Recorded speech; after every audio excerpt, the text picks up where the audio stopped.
Okay, well, welcome everyone to part one of the workshop on surrender. It might go 3 or 4 parts. We'll see how we go. And I actually take quotes from time to time from people who I think have woken up. So I'll be bringing these in as well as Course in Miracles material. And I wanted to make part one, most of it, sort of like an overview, looking at some of the key points that we're going to explore even deeper so we get a feel. So what I'd like to do is start with a sort of a keynote poem. This is from Robert Adams, a guy who had a deep awakening. He was a very interesting soul. He was born with a power, a siddhi, and anytime he dwelt on something that he wanted, it would show up. Wanted a violin, it would sort of show up. He didn't study much at school, but when he came to the exams, he just put out a prayer, I want to know all the answers. And all the answers came to him, though he didn't really study the subject. But one day he said that and he had a spiritual explosion instead of the answers. And he had this major awakening when he was 15. So this is Robert Adams. The truth comes to you of its own free will when you prepare yourself through deep surrender to yourself, capital S. Giving up all attachment, giving up your body, your mind, and everything that's important to you, to the self. As long as you're holding on to anything, the reality will evade you. The reality only comes when you give up yourself, when you give up your ego, when you give up your needs, your wants, trying to make something happen, desires, when you give up trying to become self-realized, when you just give up, then something wonderful happens. You begin to expand, not your body, but the consciousness which you are. You become all-pervading, absolute reality. It happens by itself. From Silence of the Heart by Robert Adams.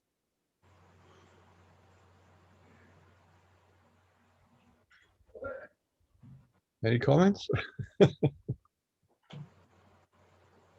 Sounds very relaxing. It sounds peaceful, this idea of just like trying to even stop being self-realized. Yes, there's an interesting paradox with that because the Course in Miracles and other disciplines says the most important requirement for waking up is to want it above everything else, but not to fall into the needy trap.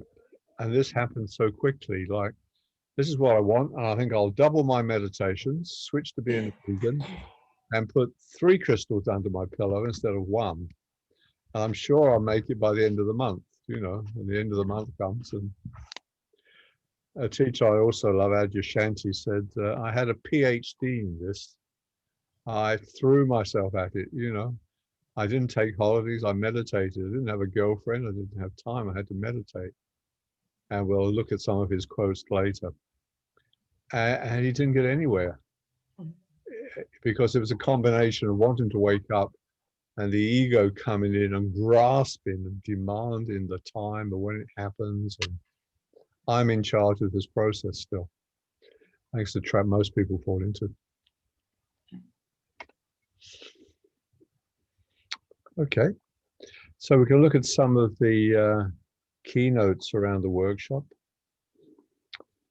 Now, the first one is that peace and joy are waiting for welcome. It's our natural state. The Course in Miracles says, love waits on welcome, not on time. Release is given you the instant you desire it. Now, what that means is that if the 4 of us are not awake now, then we don't really want it fully because God holds nothing back. If we don't want it, if we haven't got it, we don't want it fully yet. We still want separation, individuality, specialness. if you look at the first obstacles to peace in the text, there's 4 of them. The first obstacle to peace is you don't want it because you want the ego. And it's as simple as that, really. It's like the sun's always shining, but we've stuck these ego clouds in front of it. And then we're jumping up and down saying, why aren't I enlightened? I want to see the sun. But you like the clouds too. Cloud of, I really find the right partner if I get it long enough. People really love me eventually if I work hard at it. I'll get enough money eventually. I'll travel the world. I've got all these plans. And then that's it. You want something else. So the irony of these couple of points you've made, Michael, is that there's a part of me that wants to reach over and pick up my journal and take notes so that I can remember this. But that doesn't feel consistent with the poem you read. It feels like that's me trying. That's me like, I need to take another class. I need to have a mentor. I need to, you know, when really I just need to be, don't I? That's a great question, because at the beginning, we do need teachers. We do need books. We need, say, the Course in Miracles. We need to take notes or highlight things. Workshops can be useful, but at some point we have to let it go. And there's a line in the workbook which says, forget this world, forget this course, and come with holy empty hands unto your God. Now that's not a line for the first day student of A Course in Miracles. He flips to that page and says, right, don't have to read this. It says, I don't need the course. So it's knowing where you are on the journey, isn't it? Are you ready to say, I think I've had enough teachers, enough books, enough workshops? And you do get to a point where you almost throw up. If you do more teachers, more books, more courses, more CDs, you go, I can't take this anymore.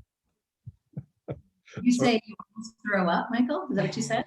Yeah, like being sick. Like if I take one more, it's like eating too much, you throw up. But what you're implying is that your body will kind of know, and it'll tell you, I just don't want this anymore. There'll be a feeling there, like, you know, it'd be a drop of energy. While before you come across, like when I first come across the Course in Miracles, it was electricity. I was stunned. I didn't know what I'd read. And I picked it up every day from the shop for 2 weeks. I got the same electricity bolt. And I thought, I'm reading Ramana Maharshi and Nisargadatta Maharaj and all the people from the East. I don't want this Christian stuff, you know, but it got me. But now, you know, only occasionally I turn to it, or workshop preparation, or sometimes it's just lovely to read the language. Yeah. So it's knowing where you are on the path. If you need some more, or if you need to take, you know, it'd be great to take notes or something. Of course, you can always listen to it again. It's being recorded. And by the way, I noticed in my notes that I'd actually made a few pages of all the quotes that I found. So if you get tempted and you're guided, you could email me and I'll send you 6 pages of quotes from this workshop. There. Yes, so we're getting onto here, really talking about the trap of the seeker as well. And everyone I know starts off as a seeker. Maybe the only one who never was a seeker was Ramana Maharshi. He seemed to have an amazing awakening when he was 16. Didn't speak for 10 years, went in a cave. The people were so attracted to him, they sort of dragged him out and built an ashram around him and put him on a sofa. He said, oh, look, they built me a prison. But everyone else, you know, we start that way. So what I'll do is just bring up a diagram, which I'll use a couple in a moment. Look at the trap of this seeking that we can get into.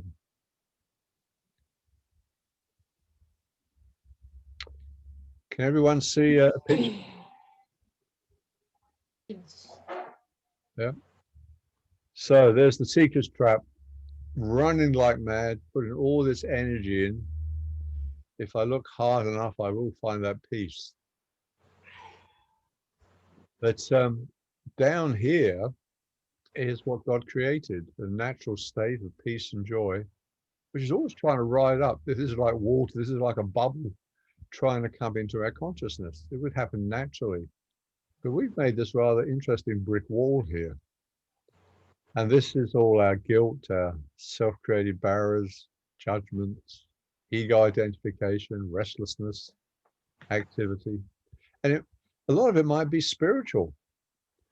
I've got to read this spiritual book today because I've got another one tomorrow. The Course says your task is not to seek for love, but merely to seek and find all of the barriers within yourself that you built against it. It's not necessary to seek for what's true, but it is necessary to seek for what is false. And every day we have plenty of opportunities when we get upset to see what's false, to see the clouds in front of the sun. And then it cautions here. I know when I was young and I read so much and I built up my path back to God using all what I thought was the best techniques. And then you read in lesson 189, is it not he, God, who knows the way to you? You need not know the way to him. Your part is simply to allow all obstacles that you have interposed between the Son and God the Father to be quietly removed forever. God will do his part in joyful and immediate response. Notice the word immediate there. Ask and receive. He didn't make demands nor point the road to God by which he should appear to you. The way to reach him is merely to let him be.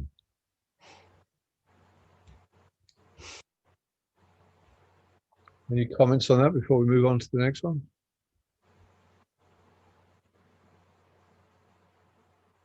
You think, Michael, that that's true always at all places in our journey? Or is that kind of concept? Well, those two quotes. Yeah, the first one in particular, that our job isn't to seek love, but to seek the barriers. I think it's there at the beginning and the end. The Course in Miracles is like a negative path. It's an undoing path. There are paths that deal a lot with positive affirmations. There are a few affirmations in the Course, but this is an undoing path, a negative path, looking for the barriers, undoing the denial. And then this, what we got in blue here, will come up. And then you realize that the love you've been looking for out here, you've got inside. And you stop looking for love because you are love. You've removed the barriers. I mean, we have it back to front on the world. We're always seeking things out there. We're looking for caused happiness. I'll be happy when I get the right partner, the right money. But the Course is about uncaused happiness, discovering that. We have it already. That's what God put in. You are as God created you. You are his Son eternally. These are the bricks. Looking for love, more money, want people to love me, sex, power. Once these are dissolved, pop. So look, have a look here. Actually, we'll come back to this one. Okay, let's come back to the room a moment.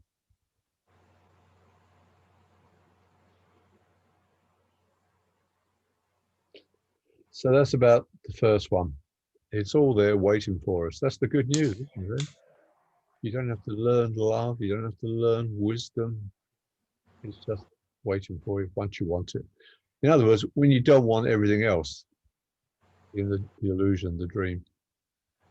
That's what it's very simple, really, isn't it? When are you going to become tired of everything else? Number 2 here is a point. Restless activity and the need to relax. This is a quote from the Wahoo Ching. Remember, if you can cease all restless activity, your integral nature will appear. Live a quiet and simple life, free of ideas and concepts. We have a cartoonist in Australia called Lunik. And I'll show you a rather beautiful cartoon he made on this called The Plodder. So here's what we should aspire to be according to him. Here's someone in this world racing around. They race around a lot. And he speaks to the plodder. You'll be left behind. How wonderful. You'll miss out. How lovely. You won't achieve your personal best. How enjoyable. You won't be influential. How true. You won't be attractive. You won't be clever. How divine. You won't know what's happening. How peaceful. Those are great. You like that one? Yeah. Because it's so easy to slip back into that conditioning of not wanting to be left behind or missing out. Yeah. Yeah, first in the material sphere of ambition and money, and then in the spiritual sphere. Oh, somebody's more advanced than me. I better put another crystal under the pillow. A quote from Jack O'Keefe. Stop unnecessary mental doing allows the natural state to arise. Deep stillness always rests under an agitated mind. Relax. Resting mind activity disarms gross identification. There is no how to stop thinking. Simply stop getting involved in the stories of your thoughts. Stopping is not a doing, not a technique, not to be learned. Another teacher I like, Nisargadatta Maharaj, on being asked, how do you deal with all these thoughts? He says, it's like walking through a crowd. You don't fight each person, but you avoid them. You pay no interest in them. So this is the trick. One of the things, very important tricks, is not paying interest to the ego's thoughts. At the moment, I've been working the last few days and quite happily with a teaching from Nisargadatta. I wrote a bit of an essay on it and put it on the Mighty Networks about, I saw how very similar the teachings on forgiveness, the witness, or the I am, and I need do nothing. They tend to be similar ways of saying the same thing, especially the witness or the I am, where one tries to stay in the I am and not fall into I am this, I am that. You know, I'm not this thought, or I'm not a teacher. And drawing yourself back to the witness, to the I am, a very peaceful place to be. And then the mind drags you out again, and then you notice it and you come back again.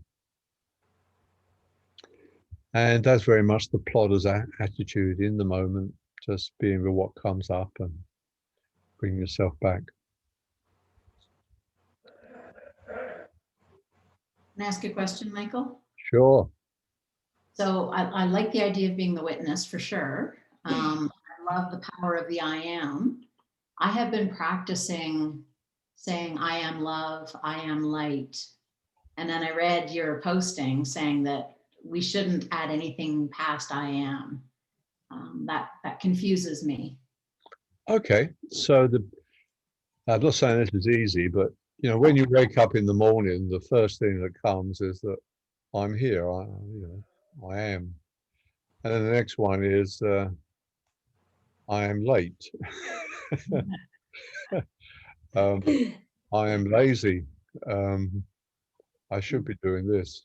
You start adding things. There'll be the functions. I am a mother. I am a teacher. I am a student of the Course in Miracles. I'm lazy. I'm intelligent. I'm boring. You suddenly added something to the prime essence of I am. And that's when you get dragged into this world. So both functions and thoughts are things that get added into the witness's presence. But it's not who you are. If you go back to your childhood, you know, what you thought you were is very different to what you think you are now. perhaps being a girl guide was very important, and now you sort of perhaps laugh a bit and thought it was a bit funny. You were so identified. Or I am a student. That's my identity. Oh no, I'm a wife. Oh no, I'm a failed wife. I'm a good student. Oh, I'm a terrible student. It's all being added on to I am. And so you notice this, you go, oh, one of the things I work with is just the breath. I wander off and I go, oh, breathe in, I, breathe out, am.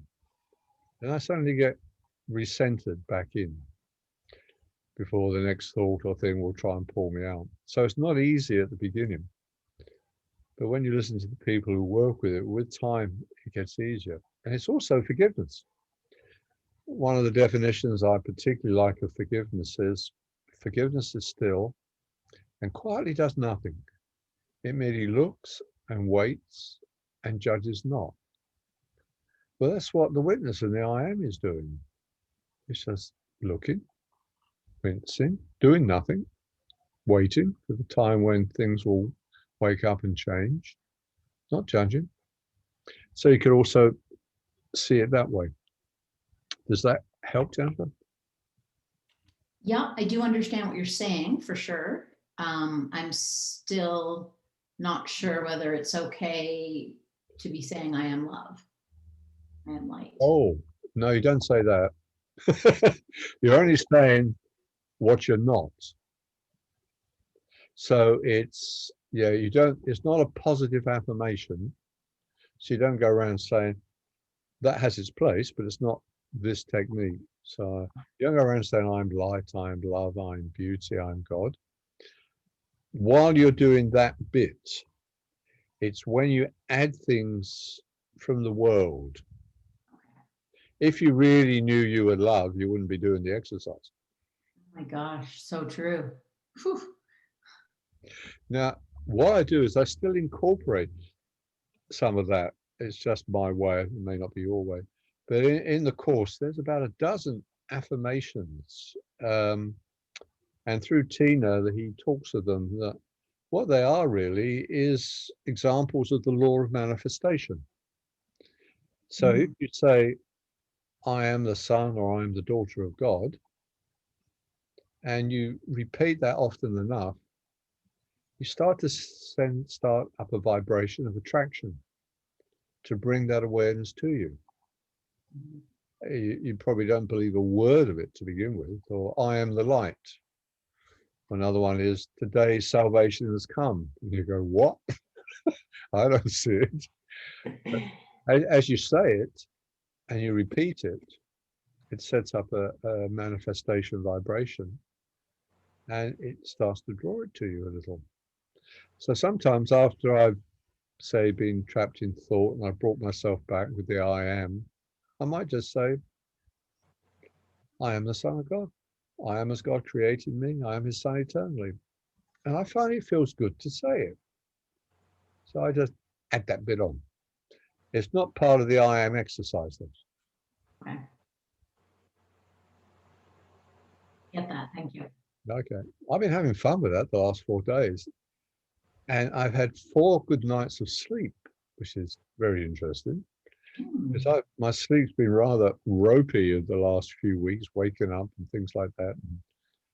And I don't know if it's a coincidence, and people say I look brighter and happier. So I'm not saying it's easy, especially at the beginning, because those egotistical thoughts, those judgments, we live on them. That's the way we remain as egos. Without that, we'd stop being separate and egos. And while I like to be an ego, that's my food. Go and judge something. So, but anyway, 4 days, good sleep, and it's still forgiveness, and everyone's got their own approach. Okay, we touched on this before, but it's an important point with surrender. As I said, when I was young, I was such a head case then. I mean, by the age of 35, I've read 1,500 spiritual books, That's called overdoing it. It's becomes like a drug. You get a high when you read the book, and you wait for the next one. Dreaming of all these initiations that are in front of you, and where you're going. And I designed my own path to God. That was intellectual as opposed to sort of felt. So the course stresses there's no path to God. And I get some guidance from a spiritual guy called the MG, comes to a friend. They said to me once, we use our concepts of God to direct and redirect ourselves and the direction of our lives. It takes humans a long time. I think this guy's an ET.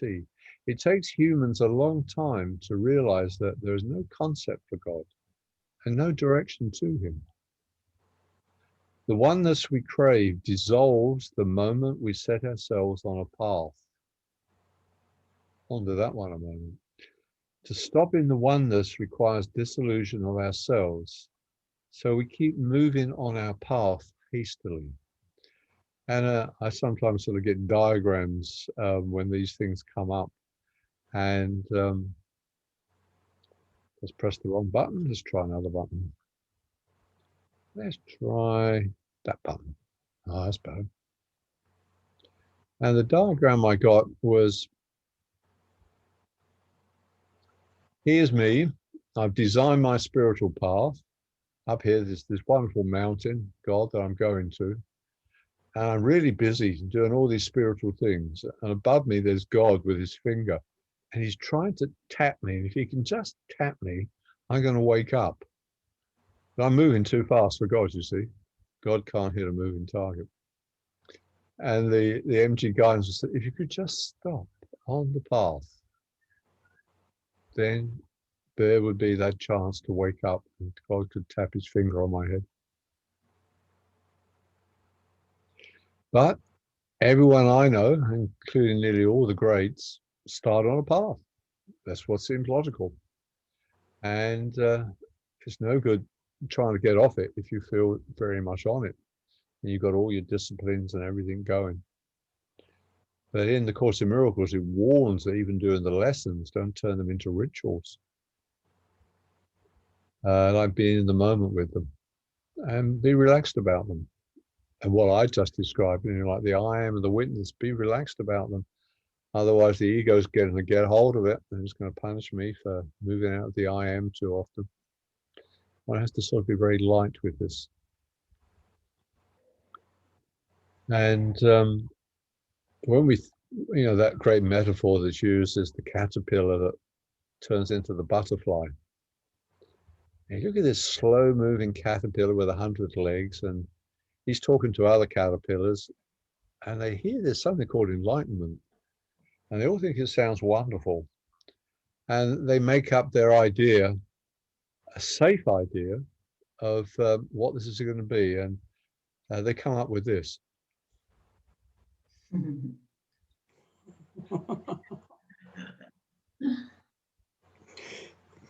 hope you like it. So this is safe. I'm still a caterpillar, but I got these wings, you see. That's the enlightenment I want. Well, the enlightenment is the death of you. Anyone like that?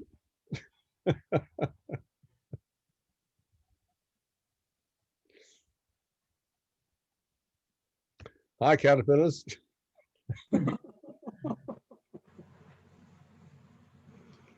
Oh, this is a fun subject, isn't it?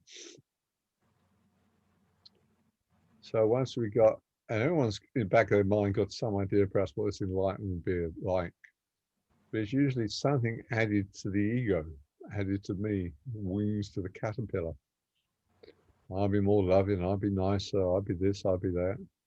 Actually, you'll be dead. Oh, I think I'll wake up tomorrow then. I got things to do today. I got my path to get on with for a start. I'm behind in my lessons and my mantras and my this, that, and the other. Thank God we got a sense of humor on this. Or we'll go mad quickly. No comments? Okay. Another major thing is not knowing the way, or humility.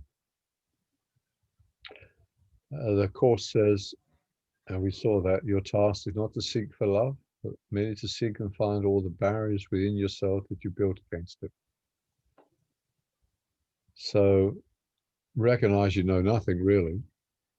There's that awful line in the Course that says, unless you know peace 24/7, you actually understand nothing. You may understand everything about the ego's world and how to perform in it and, be successful in it and be a bit nicer. But you haven't got 24/7 peace. You don't know anything of real importance at all.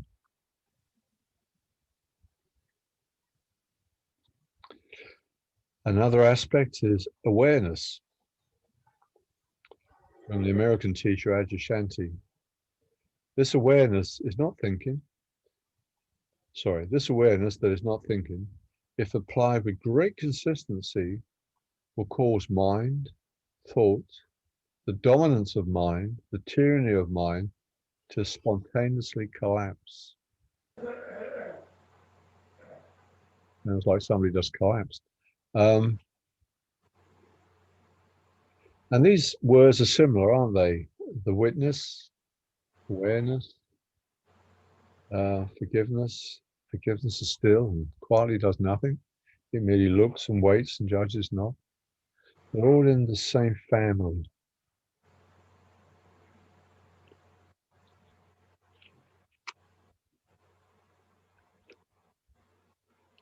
Anyone can barge in, drop in with a comment or a question as we go along. We'll have a time for sharing in a moment.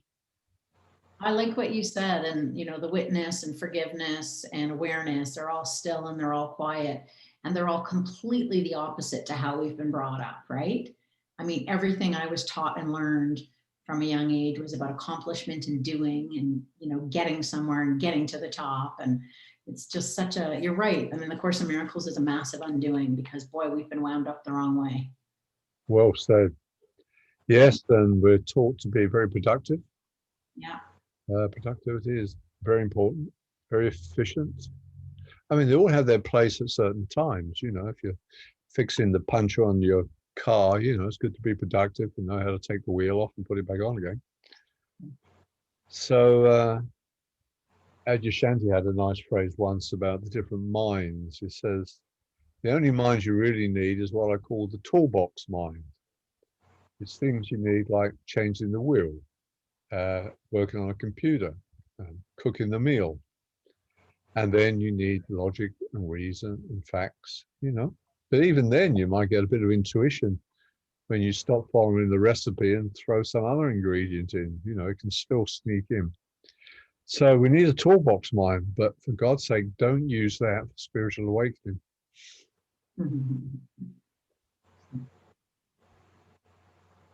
When to know, when to use what mind. So again, related to this family is a whole section in the text called I Need Do Nothing. And the ego gets hold of that and says, wonderful, I'll crack open a beer, get on the couch and watch the TV all afternoon. I'm sure that's what it means. But it means you don't do something by yourself, you do it with Jesus or the Holy Spirit. My own teacher on the Course in Miracles, Dr. Kenneth Wapnick, he's one of the busiest guys I know. When he had a residential center, he was up about 5 or 6, walking the grounds, and the staff would come to him with his problems. In the evening, he was sort of writing 2 books simultaneously. He headed, for God's sake, the translation program. 20 odd books being translated into other languages, which he didn't know. He had to work with people in that language and ask, well, what's it say in German? And does that say really like it says here? And times 20 books, Chinese.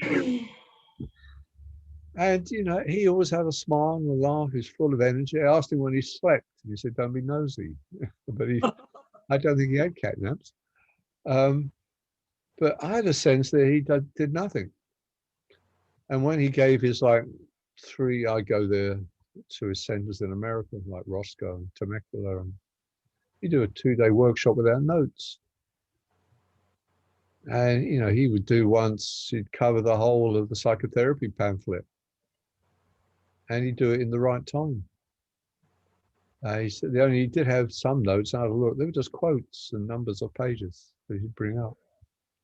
I need to do nothing. And someone once stood up in his class and got very angry. I didn't come here to listen to this and that and this. And I think Ken Wapnick had undone Christmas or something, you know, and that ruined this guy, you know, about Christmas going out the window. And Ken stood there silently, and someone else stood up and answered this guy in a rather nice way. And later on, someone said, Ken, you didn't reply. He said, no, I just felt to let it pass, let it go. And someone else stepped in, which was meant to happen. And they did nothing. Beautiful, huh? Hmm. Another awakening lady, Jan Fraser, that I like reading. There's nothing to fix, nothing to do.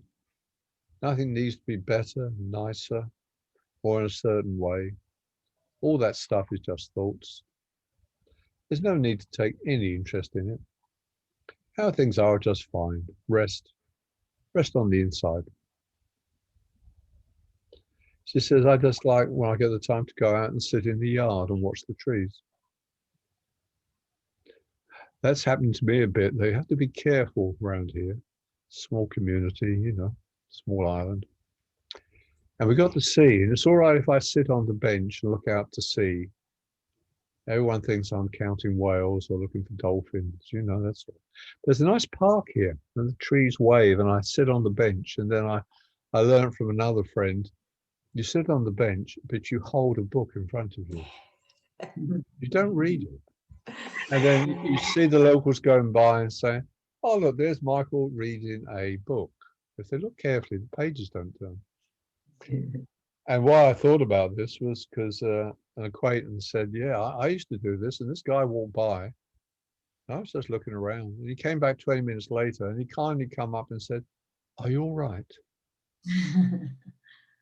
And I got a dose of that because there's some trees nearby. And I just sort of lay down under the tree. I've never seen anyone lay down under the trees. And then this group came by and I heard them kindly saying, is he all right? Is he dead? Should we go over and look at him? And I raised a hand and waved and they laughed. From now on, I lay down, but I draw my knees up because I think dead people can't keep their knees up, can they? What's happening to our world, ladies? We can't lie down or watch a tree without people thinking there's something wrong with it. Where did we go wrong? I'm sure it wasn't always like this. I know of one guy who fishes, but he doesn't.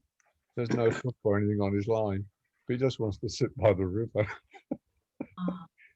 You see, these are plodders, you see, you know. Plodders are puzzling people and make people nervous. So I carry a little book to read. What a laugh. Well, we discussed quite a bit here now. So I thought in this one, we just give a chance for us to share in pairs anything we like, you know, in our lives around surrender, humility, plodding, what we might find a challenge, or something that's come up from what we've talked about here.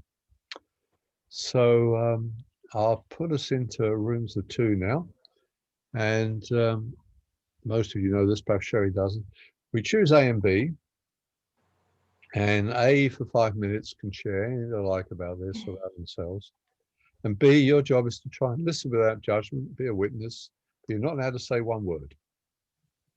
That's rare in this world to be listened to for 5 minutes, isn't it? B, you're the timekeeper. At 5 minutes, you switch over. B talks, A listens. And then you'll see on your screen a sign come up, room closing in 2 minutes. Stay in the room, and then you can chat as you want. You know, no one has to do that. So what I'm going to do is I'll pause the recording. Welcome back, everyone. We often get whisked away, don't we, in the middle of a conversation. So if you need to just finish your sentence to your friend. I was going to say, I don't know either, Jennifer. So that was my final shot. Fair enough. Thank you. We were indeed mid-sentence, yes. Okay, and I was saying to Sherry about waitresses coming over and ask me what I'm reading in cafes, you know, and then seeing their eyes sort of going round and round. If I say, oh, these are channelings from Archangel Michael, or this is about finding uncaused happiness, not looking for it outside yourself. And their eyes go round again, but this one kept coming back, so she's still interested, but you can't normally say more than about a sentence. Oh, I know what I was trying to say. In the old days, when I was a very serious spiritual student, I didn't want to talk about the weather. That was beneath me. I wanted to talk about important spiritual subjects. But what was happening, I wasn't joining with anyone. I was sitting quietly alone, not speaking. Now I'll talk about the weather or anything, because really it's about joining. And then sometimes, because you've built a trust, they quietly come up and ask you something of interest, making sure no one else can hear it. You go, oh, look at that. If I hadn't talked about fishing or the weather or something, and they thought I was safe, we couldn't have this discussion. There you go. So, surrender. Before I carry on, did anyone share anything with the group? Well, actually, Jennifer, I forgot that it was called Surrender, the workshop, but that's what we were talking about, wasn't it? So there, that was the answer to your question. Right, yeah, that's probably why I'm here, yeah. Yes. Let it go, yeah, thank you. Maybe that helped you do the workshop, not knowing what it was. Yeah. I've kind of been joking. Okay, so we were looking at key points in the workshop, and one of them was I need do nothing. And we're talking about being in the present, aren't we? And what comes out of the present. Dr. Kenneth Wapnick talked about the unholy trinity, and he talked about past, present, and future in terms of past is, from the ego's term, sin. We separated. You know, we broke up heaven and moved out and set up this world of separation. And though it's unconscious in most of us, there's a deep sin of what we've done or what we think we've done. The Holy Spirit smiles and said, look, guys, you've done nothing. You're still in heaven, just dreaming of separation. God's not upset. But we believe in separation. We don't want to hear that. And then there's the present. That's when you experience guilt. Again, the deep guilt's in the unconscious. You know, what we've done is terrible, and we feel we should never have done that. The Course says, you know, one of the reasons of making the world, the universe, was to get out of our minds, because the guilt was intolerable. Look what we've done. This is the biting of the apple in the Garden of Eden story. You know, the apple says, separation's a good idea, eat me. And then we end up with a very angry God who comes storming into the garden. And that's in the unconscious, you see. We've made God into a human. And in the end, he throws us out of the garden, puts a couple of angels with burning spears. We're never going to get back. You know, the prodigal son who's afraid to go home because God's going to punish. Well, actually, he's going to slaughter the fatted calf. Not so good for vegetarians, but the principle, you know, is that we're welcome back. But the ego says, don't you even believe the Holy Spirit's nonsense? You know who the Holy Spirit works for? God. God. So if you get too close to the Holy Spirit, he's going to grab you by the scruff of the neck and take you back for your just punishment for your guilt. You say, yes, that's why we're so afraid of the light and the Spirit if it gets too close. In the Course it says, when the light comes, you run towards the dark. Until you start to get... Says that? In the Course it says, when the light comes, you run towards the dark, because you're so afraid. Because the light is so different from the ego, and it dissolves it. There's the other line, you know, the ego dissolves in the presence of joy, in the presence of God. And if you're attached to your ego, you're going to go into a panic. And some people on their spiritual journeys experience panic attacks because the light's getting strong. And they're trying to desperately hold on to, I am a mother, I am a teacher, I am a body. And it's being dissolved in front of you. No, I'm an eternal formless spirit. I'm not sure I want that. And then we have the future, the fear of punishment. We've sinned as the past, we experience the guilt in the present, and guilt demands punishment. It's a psychological law. What's punishment? COVID, nuclear war. One of the reasons why we put up with the nonsense of COVID. All the science that I studied, 44 surveys show that masks don't work. But most people slap them on very quickly. A study by a Stanford University professor, and all his research has been peer reviewed, says lockdowns don't work. They don't stop virus. He studied 8 countries with lockdowns, and 2, there's no difference in the spread. Oh no, you say lockdown, we're locked down. No, we get nice and frightened, and we deserve it anyway. We're used to punishment and authority. And when I'm frightened, I'll follow any authority. Tell me what to do. Wear a mask in a car, I'll do that. And I'll scream at people who don't wear them. And this is all ego. This is, the sin, the guilt, the punishment. If you really loved yourself, you sort of look into this more and say, this is a loving thing to do to me. My children are going crazy in lockdown and masks. They're suffering from nervous disorders now. Don't sound very loving. But if you're in your ego, right, yep. So there's just one problem, really. We think we're separated. There's just one solution, the forgiveness, the undoing. Also, you become healthier. If you were fully in love, there's no coronavirus that can touch you. You can have it for breakfast. So if we follow the course, Michael, and I agree with everything you've said and the idea that masks are likely not very effective,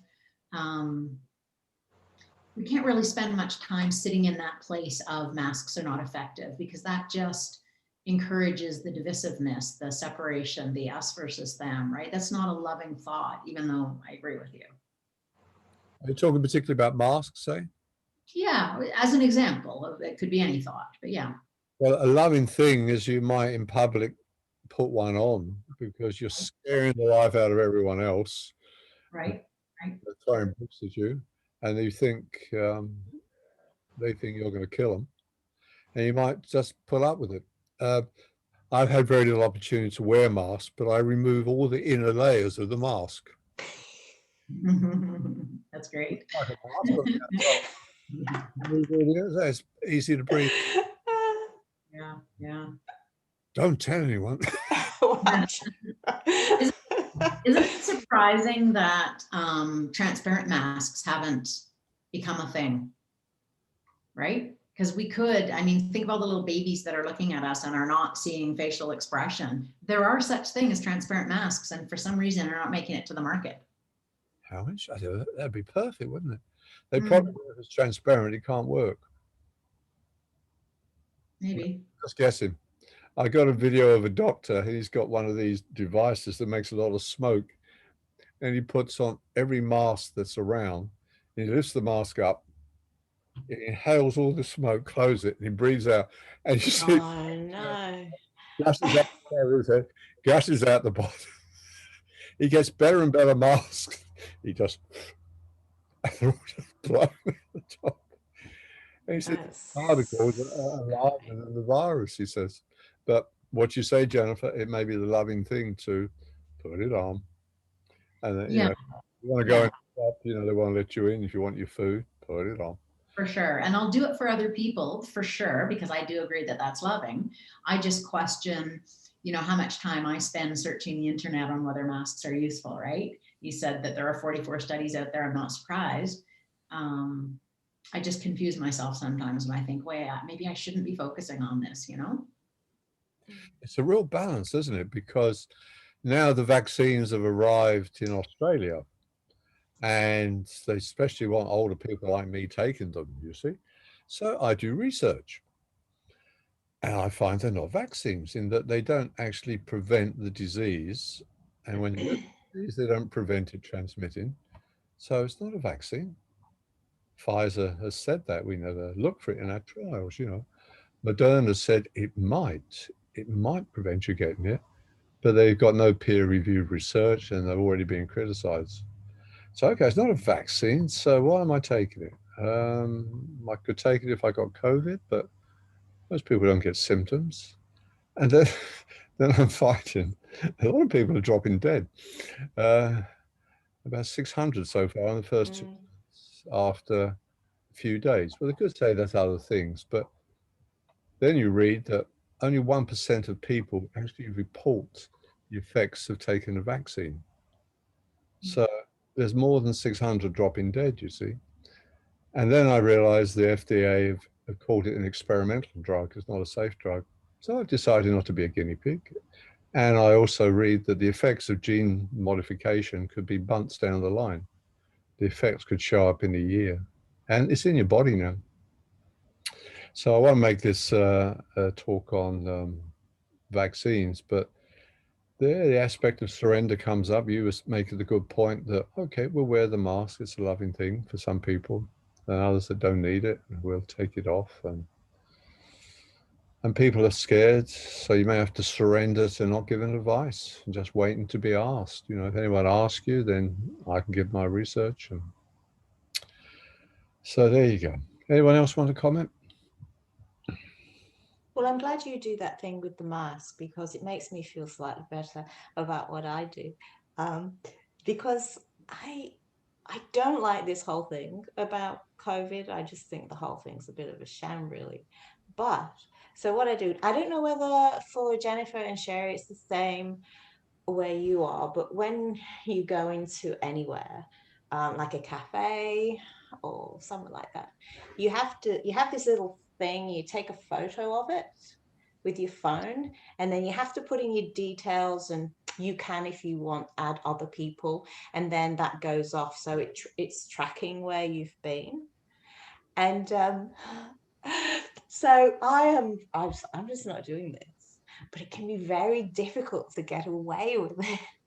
So what I do is I look as though I'm doing this, and then I'm very busily doing this, really just checking Facebook. And then they go, oh, can we see your green tick? And I go, oh, sorry, it's gone. And or sometimes they don't even ask me, because they can see I'm vigorously, furiously putting all these apparently details in my phone, and then they just go, oh yes, come and have a seat, you know, or can I get you a drink, or whatever, here's a menu. And I do that everywhere I go. It's great. I love it. Good for you. You are autonomous and free and sovereign, Jill. Yeah. We don't have that in Canada. I don't think you do in the US either, right, Sherry? No. No, it's just ridiculous. I'm so ridiculous. Because at first you could just sign in. But apparently, I don't know, either they couldn't read people's writing, or I don't know, it was obviously not as efficient, because it's on, on your phone and on the internet. So anyway, that's my little thing. Okay. Well, that was a nice COVID break there. And okay, we'll return to humility now. The next guidance is also part of this. And years ago, I read something from a nun called Bernadette Roberts, very interesting woman. She wrote some books about to the self and the path to no self. And she said something which appealed to me around guidance. But 1,000,000 times more important is our awareness of every interior movements and change, even the most subtle, because this is where it's at. This is where spirit is continually moving us, transforming and informing us. in its own particular way. This is where we will learn everything we ever need to know. And to do this, we must clear our minds of everything else. So she's talking about the guidance is like our inner autopilot, always there, but buried by our ego thinking. And we're always grabbing the wheel of the boat, thinking we know which way to point it. And then when you do that on a ship, you override the autopilot. It's like the cruise control on a car. You decide what speed. And it's like I need do nothing again, because every moment it's there. If we're quiet enough, we're surrendering enough. And people say, well, I don't receive guidance, but Jesus, through Tina Spalding, has pointed out a number of times that you all receive it all the time. Do you feel good after what you just did? Or do you feel bad after what you just did? And he qualifies it saying, look, we're not talking here about a chocolate bar making you feel good, or jumping on the internet and getting lost, not the diversions of our modern society. But you say something to someone and it feels good, and you say something else, it doesn't feel good. And we've all got that guidance, and we may just overrule it, because I'm going to say what I want to say, whether I feel bad or not, because I'm right. And then afterwards you feel a bit depressed. You're right, but you're depressed. So your guidance is cut in there. Or you feel guided to say nothing, and you listen to someone rant on. And you say, they've got a right to rant on. I don't have a right to change them. And you feel good about that. So the guidance is actually always there. But once again, we've got to get out of the way, haven't we? If we want to hear it. One from McDonald Bain that I love. When the mind is freed from its own formulations, its beliefs, its ideas, there comes a silence beyond time. A silence in which you become conscious of the reality of your being. In this freedom is the releasing of the creative energy, with a conscious directive power that is unknown to the ordinary man. It's that first line. When the mind is freed from its own formulations, its beliefs, its ideas, then comes a silence. Surrender again, isn't it, to what we think is right, our beliefs, our ideas, all that we've been brought up. There's a line in the Course says that you must sort of challenge or doubt everything you've been taught. Everything. And in the end, it says, forget the Course in Miracles. Because why do you want the Course if you've got the Holy Spirit there all the time, guiding you what to say, what to do?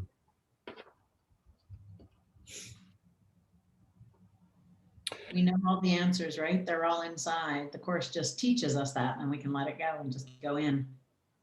That's it. Then we don't have to read another thing unless we enjoy reading.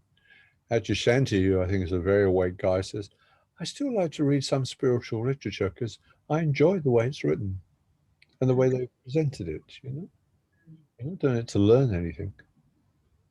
And Tina's guidance says sometimes, if you feel a bit down, pick up the Course and read it. You may not necessarily understand it, but you link with me. You link with the vibration of the author. So it says still read the text, which is the most difficult. Even if you don't understand much, you'll still link and you'll still feel better. If you put away the judgment of, I don't understand this, I must be stupid. Then the ego's won the day, of course. Mm-hmm. One from Rumi that I like. Once you forget yourself, God remembers you. Once you become his slave, then you are free. Become God's slave and you're free. What an upside down notion to the ego.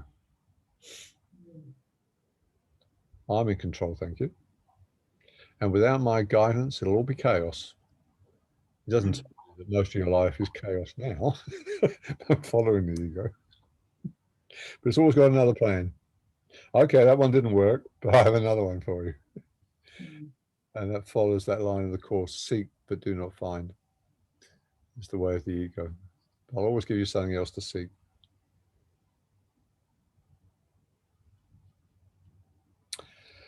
I'll give you another one here. There's a book called Halfway Up the Mountain, The Era of Premature Claims to Enlightenment.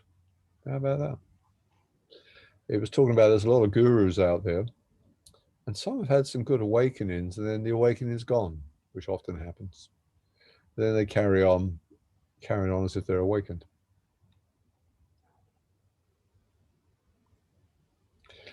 One is more likely to awaken through surrender than through seeking to awaken.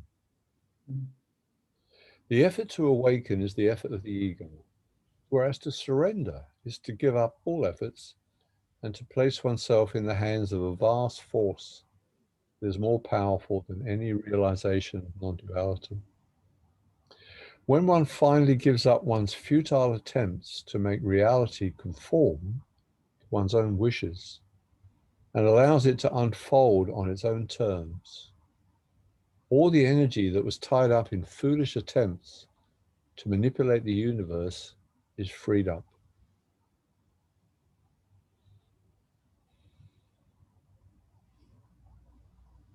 It reminds me when I went on my first meditation retreat. I was a Buddhist for 7 years in my 20s.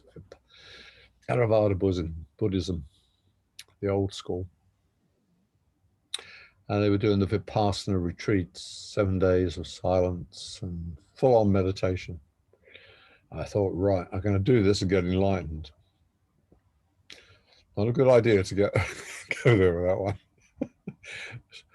Anyway, it's run by these monks from Thailand, out in the country. They had this sort of shed in the garden for group meditations. We had a metal roof. Hour and a half in the morning, hour and a half at night. Then they send you off to your room where you sort of did walking meditations, being mindful of every step. Lunch was very mindful. It took you about 1 minute to have a spoonful of food as you're watching the spoon and all of its steps and the movement of the mouth and the swallowing, you know, all very mindful. It was one of the funniest moments there because a friend I knew was sitting opposite me that was terribly afraid of bees, and one flew in, of course, came to her, and I could see the panic in her face, and she was mindfully, and suddenly she threw everything up in the air and ran out the room. I looked at the head monk, and he just smiled and laughed. No big deal. But these hour and a half meditations in the hut had a metal roof. The squirrels would run along it and the birds would jump along the roof. You're hearing bang, bang, bang, bang, bang all the time. But my idea of meditation was to stop thinking. Please don't try that. It doesn't work. Even the enlightened still have thoughts going through. I was gritting my teeth and saying, why do they make a roof that's metal? This is a meditation center. I'm being bombed all the time, you know. And I grit my teeth and try and get the mind silent. I fall out exhausted after an hour and a half. And the next night, same again. And then the third night, I surrendered. Enough. I surrender to the noise. You can be there. Run all you like. And my mind sort of imploded. It went very quiet. I had these memories from when I was like 2 or 3 years of age, just bubbling up. They were so fascinated, of course, my mind re-engaged. And then I left the surrender space. The following day was interesting because we had these 20-minute interviews with the meditation master. When I came in, he said, "Oh, Michael, very good meditation last night. Very good." I said, "Yes, it was amazing." You know, when I left the room, I thought, how did he know? It was dark in there. He's at the other end of the room. I'm doing it. I had to wait a whole day, you know. So the next day, how do you know? He tapped his stomach. He said, "Oh, I felt it here. I felt it here." Oh, I said, "You had other things there?" He said, "Yes, this is the time of the week when some will come to me and say, I can't do this anymore. I'm climbing the walls. I must go home." And I said, "I know who they are. They will come today." And I said, "What do you say?" He said, "Oh, I say, oh, yes, Climb walls, go home. Very good. Go back, go in room, sit, look at, must get out of here. Look at, I must climb the wall. Very good. Thank you. Go. Oh, funny. The one who had run out with the bee couldn't take it, and eventually he allowed her to work in the office. And when I was doing my mindful walks around the garden, I'd look in the office and she'd be tidying the papers and putting the books back and formalized and everything. So fair enough, that's where she was at. So that was perhaps my first case of surrender, was when I tried my hardest and gave up. And Adyashanti has some great stories on that. He was full on, as I said, he was a biker and he trained to win races. He was very competitive. And when he discovered Buddhism, he's going to use meditation in the same way. Hours each day. And he said, looking at blank walls for hours, you do get the odd mystical experience, but it still wasn't waking up, And after several years, he was in his meditation hut and he just said, with complete resignation, I am a failure. I give up. This is not working. I've done everything I can. He said, there was no victim. It was just, it's not working. I just surrendered simply to that fact. This is the last time. And his Kundalini awakened. There was an explosion at the base of his spine, and its energy started to travel up his spine. And it stopped at the heart. It'll stop where there's blockages. The Kundalini is like this bottle brush that's going up, trying to go up to the spine. And if it meets blockages like mental patterns, it stops there, and sometimes the whole body starts shaking. And his heart took off. He said, I understand. He said, I'm an athlete. My heart was beating at 3 times the rate it should be. He said, it could kill me. And then he said quietly, he surrendered. He said, but if it means death of the body to be awake, so be it. Can you see that commitment there? He said, immediately the heart went back to normal and the energy continued up and went straight through the head, and he had this sort of explosive awakening experience. He'd been trying for, I don't know, 5, 6, 7 years for this. And when he said, I give up, it happened. So many stories of people giving up. And then all that, the Holy Spirit says, at last, a space, I can get in. And it wasn't the total thing. It was another few years later, he had another experience, which then became permanent for him. But there you go. Jennifer? Yeah, I really like what you're saying there, because it is impossible to quiet the mind. So I'm still trying to figure meditation out. I've liked what Eckhart Tolle has said, which is that we can have a lot of little mini meditations throughout the day. But going back to what you're saying, if it's not trying to quiet the mind and it's just surrender, am I just surrendering to the thoughts and letting them be? Well, the thoughts will be there. So in the witness attitude, you're trying to step back and watch the thoughts. Okay. Now, there's some things that can help here. In the early workbook lessons, it says, my thoughts are meaningless. I find it helpful. I spot the thoughts and I just say to myself, these thoughts are meaningless because I'm trying to think without God. That's from the workbook. And that sort of makes sense to me. Here I'm getting a bit flustered about what somebody said to me or some judgment. And I'm certainly not being a Christ. Oh, these thoughts are meaningless because they're not the thoughts I think with God. And that helps to put a calm stop to them. There's not a force that's trying to stop them. And then the mind becomes rather quieter for a while until the next one comes up. And now, if it's a powerful thought, it'll drag me in. And then 2 or 3 minutes go by, and, oops, I went with that one, didn't I? Another breath, I might go, I am, I breathe in, I am. I might say another meaningless thought because I'm not thinking with God. And I've reset myself. And there you go. It's very helpful. Thank you. To me as well. Good. I think the simpler the practice, the more powerful. And then, as you said, sometimes if you get a bit bombarded, open your eyes, look out the window, you know, the chair, and go into your senses. Your mind, in a sense, is another sense. It's like a thought machine. Then, yeah, the sea, the sky, the sounds around you. Okay, let's come back. And the real meditation is, I mean, it can be good to do, you know, periods in the day, certainly. But the real meditation is the 24-hour one, or you're walking around, you know, and it's happening as you walk or as you eat, you know. If you're with people, you're going to be talking, then that's gone okay. But, you know, there's quiet times, sitting on the toilet, you know, it's all there. This good artist said, meditation sessions are only for beginners. After that, your life is designed, you know, to engage with people and things. Here I am, the beginner still and quietly does nothing. It's all really, do you want to do it or not? That's what it comes down to. Do you really desire to do this, or do you desire to criticize, or switch on the TV, or have another Mars bar, or stop the internet, or watch Netflix all day long? It's up to us, you know. No guilt in it, but that's why it's like an undoing process. You get tired of doing all the others.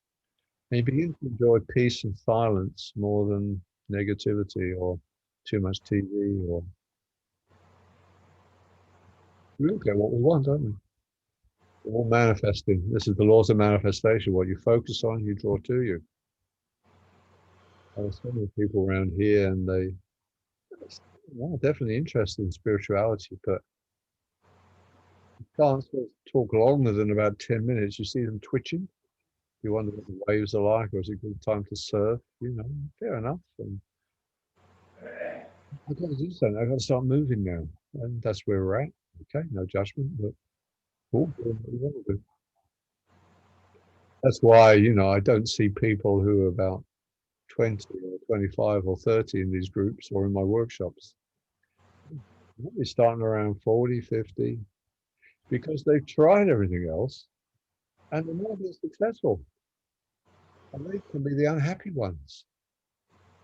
There's this psychologist, Stanislav Grof, who specialized a bit with CEOs, you know, company directors, who after years of climbing, 30 years of fighting the way to the top, they sit behind the desk, they have pots of money, they have the power, and they go, I'm not happy. For 30 years going here. And the next day they're depressed and they end up at him with the psychologist. Well, that was 30 wasted years. And if the wise enough to say, that wasn't wasted. And as you said, he says, now he says, I have people, students, they're so spiritual, and they want to do everything so fast. And I said, yeah, keep running. Look, there's someone behind you. They're going to overtake you. They're going to be more enlightened than you. It's around the next corner. Just keep running. And I want to exhaust them as quickly as possible, so that finally they will surrender and say, I don't know the way to God. It takes us a few years to get there, because we're in charge and we know best. And who wants to surrender? That's boring. I want to go to Nepal and meet the famous guru and go in the cave and be enlightened. And that's fun to travel and do all these things. This is a bit boring this time. Anything before we close?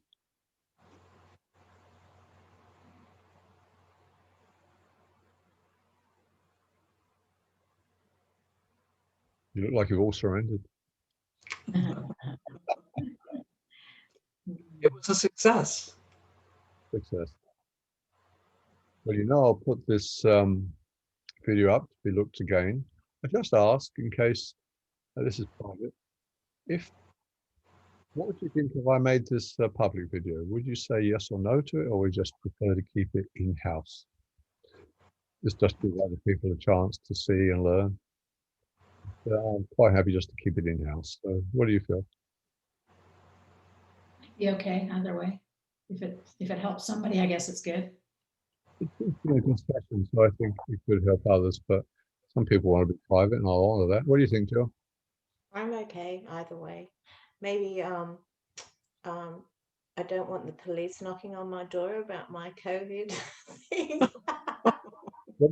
No, I'm fine. This is cool. You haven't given this, you should be all right. Sherry, what do you feel about it? I'm fine with it. Okay, I think it blessed a few people. That's all. It just felt a good session, and it's a big. Okay, we'll do that. So in a month's time, we'll do part 2 of Surrender. We'll explore some of these keynotes. We'll go through the keynotes, but in much more depth.